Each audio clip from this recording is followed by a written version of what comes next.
अगर आपकी कैट के मुंह से बहुत ज़्यादा पानी निकलता है, उसके कान पके हुए हैं, उसको सांस लेने में डिफ़िकल्टी आ रही है, उसको बहुत ज़्यादा स्नीजिंग हो रही है, तो हो सकता है कि आपकी जो कैट है वो कैल्सी वायरस से सफ़र कर रही हो। तो आज की इस वीडियो के अंदर हम लोग कैल्सी वायरस के बारे में डिस्कस करेंगे, इसका कि किस तरह से ये इन्फेक्शन कैट्स के अंदर आता है, किस तरह से इसके क्लिनिकल साइंस हैं, किस तरह से आप इसका ट्रीटमेंट कर सकते हैं घर पे ही, और किस तरह से इसको आप बचा सकते हैं कि कैट को ये इन्फेक्शन हो ही ना। तो कैल्सी वायरस बेसिकली एक वायरल कंडीशन है जो कि कैट्स को अफेक्ट करती है, और ये यंग कैट्स के अंदर ज़्यादा देखने को मिलती है as compare to older cats, और ये उन कैट्स के अंदर ज़्यादा होता है जो नॉन वैक्सीनेटेड होते हैं, जिनकी वैक्सीन नहीं हुई होती।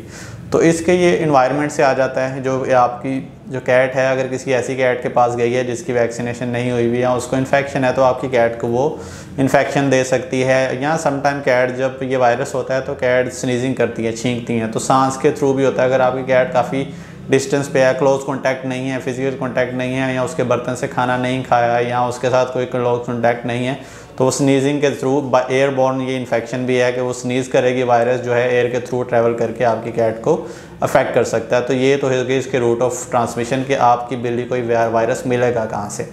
फॉर एग्जांपल अगर आपकी बिल्ली को ये वायरस हो गया है, अल्लाह ना करे, तो उसके जो क्लिनिकल साइंस हैं वो क्या होंगे। सबसे पहला जो आपको मेजर टिपिकल पैथोगनोमिक साइन जो आपको देखने को मिलता है वो होता है आपकी जो कैट होती है उसकी ज़ुबान के ऊपर छाले बन गए होते हैं, उसके जो गम्स होते हैं उसके ऊपर छाले, इसके होंठों के ऊपर जो है अल्सर्स बन चुके होते हैं, नाक के ऊपर अल्सर्स बन चुके होते हैं। उसके बाद दूसरा टिपिकल साइंस, इसके कान जो है वो पक्के होते हैं, उसके अंदर रेशा पड़ गया होता है, कानों के अंदर सीवियर किस्म की इरिटेशन होती है। और तीसरा जो मेजर साइन है वो ये है कि उसको सांस लेने में डिफ़िकल्टी आती है, उसका नोज़ जो है कंजेशन हो चुकी होती है, जानवर बहुत ज़्यादा डिफ़िकल्टी जो है उसको सांस लेने में फेस कर रहा होता है। इसके अलावा उसकी आंखें ख़राब हो जाती हैं, आंखों में बहुत ज़्यादा पानी आने लग जाता है, आंखें बहुत ज़्यादा रेड हो जाती हैं, और शुरू के अंदर वो वाटरी डिस्चार्ज होता है, और थोड़ा सा अगर जो लेट स्टेजेस पे जाके ये येलोविश डिस्चार्ज में कन्वर्ट हो जाता है। और इसके अलावा कुछ रेयर केसेस के अंदर जो कैट्स होती हैं वो लंगड़ाने भी लग जाती हैं, क्योंकि ये जो वायरस है ये जॉइंट्स को भी अफेक्ट करता है। तो किसी अगर कैट को बगैर किसी रीज़न के, फॉर एग्जांपल वो कहीं एक्सीडेंट नहीं हुआ, बाहर नहीं गई, सोई भी उठी है और लंगड़ा रही है, तो हो सकता है कि जो कैट है आपकी वो कैल्सी वायरस से सफ़र कर रही है। ये तो उसके क्लिनिकल साइंस। अब इसके बारे में ट्रीटमेंट, ये एक वायरल कंडीशन है और इसके अंदर 67% एनिमल के मरने के चांसेस होते हैं कि एनिमल इससे एक्सपायर कर जाएगा।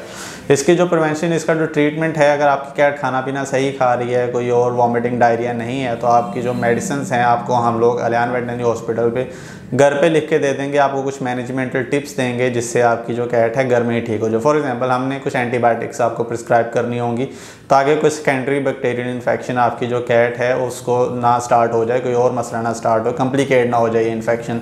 ये सिंपल इन्फेक्शन जो है वो उतना उसको डील करना आसान होता है as compare to complicated infection, तो इसलिए एंटीबायोटिक स्टार्ट करवाते हैं। मल्टीवाइटामिन्स कुछ अर्सा आपको कैट को देने पड़ेंगे ताकि उसका जो इम्यून सिस्टम है बूस्टर जो है वो बूस्टअप रहे। और इसके अलावा जो होता है आपने उसको स्टीम देनी होती है, उसको नेबुलाइज करना होता है ताकि उसको सांस लेने में जो डिफ़िकल्टीज़ हो रही हैं वो उसका नाक क्लियर है। इसके अलावा अगर आपकी कैट स्टीम नहीं लेती है या स्टीम का लेने में उसको डिफ़िकल्ट तंग होती है, तो आप एक जो वॉशरूम है उसके अंदर जो स्टीम बहुत ज़्यादा बना के गर्म पानी छोड़ के आप उसको कैट को वहाँ पे छोड़ सकते हैं थोड़ी देर, ताकि वो उसका जो ट्रैक है, नेज़ल ट्रैक है, वो क्लियर हो जाए। इसके अलावा आइज़ का अगर इन्फेक्शन है तो कुछ आपको आई ड्रॉप्स वगैरह सजेस्ट किए जाएंगे ताकि उसकी आँखों को भी जो है सुकून मिले और आंखें उसकी बेहतर हों। ये इसका सपोर्टिव ट्रीटमेंट होता है जो आप घर पे करेंगे तो ये ठीक हो जाएगी। अगर आपको लगता है कि आपकी कैट वॉमिटिंग या डायरिया कर रही है, दैन आपको हो सकता है कि उसको क्लिनिक में एडमिट करवाना पड़े, जिसमें उसको ड्रिप्स लगेंगी और उसको मेडिसिन आईवी लाइन में शिफ्ट कर दिया जाएगा।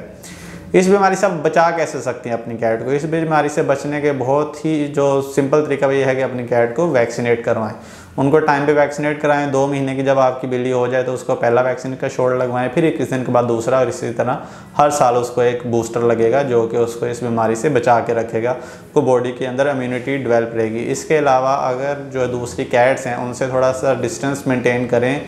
अल्लाह ना करे कि आपकी जो हमसायों में या आपकी जो कैट्स हैं आपके घर में मल्टीपल कैट्स हैं, एक बीमार है, तो उसको सेपरेट कर दें एटलीस्ट फॉर 1 to 2 वीक्स, ताकि जो आपकी हेल्दी कैट्स हैं उनको इन्फेक्शन ट्रांसमिट ना कर सके।